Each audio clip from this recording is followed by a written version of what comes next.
For months now, the color revolution has been festering.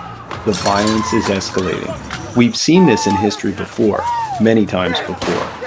They want to abolish the light.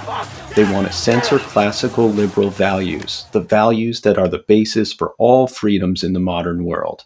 But patriots around the globe have natural law and the hand of God on their side. Here's proof. For I have sworn before you and Almighty God the same solemn oath our forebears prescribed nearly a century and 3/4 ago. The world is very different now, for man holds in his mortal hands the power to abolish all forms of human poverty and all forms of human life. And yet the same revolutionary beliefs for which our forebears fought are still at issue around the globe. The belief that the rights of man come not from the generosity of the state, but from the hand of God. We dare not forget today that we are the heirs of that first revolution. Let the word go forth from this time and place to friend and foe alike that the torch has been passed to a new generation of Americans born in this century, tempered by war, disciplined by a hard and bitter peace, proud of our ancient heritage, and unwilling to witness or permit the slow undoing of those human rights to which this nation has always been committed and to which we are committed today at home and around the world.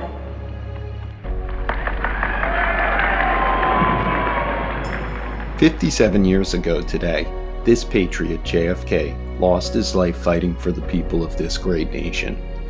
He was fighting back global communism. Now, let's go back for a moment to the most important part of that speech. The belief that the rights of man come not from the generosity of the state, but from the hand of God. That our rights come from the hand of God and from natural law is what makes America the land of the free. This notion embodies Americanism.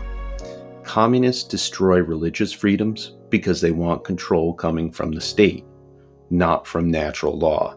Because we're celebrating JFK's life today, let's listen to him read our Declaration of Independence, from which our unique rights from God were derived.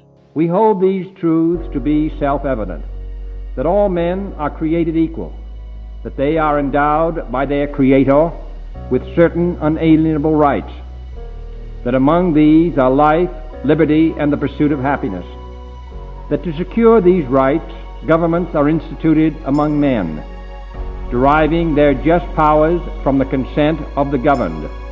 And in the final passage of the Declaration, the founders chose to go back to the understanding that we are governed by nature and our Creator, not by man. Here's how they wrap things up. And for the support of this declaration, with a firm reliance on the protection of divine providence, we mutually pledge to each other our lives, our fortunes, and our sacred honor. The protection of divine providence. This divine providence is God's ability to manage or rule all things. It's His desire to express His love and care. In short, it was recognition by our founding fathers that God is in control. It's no coincidence that this was the final passage of our Declaration. It's the final passage because it reconfirms the one thing that sets the mission of this nation apart from all others.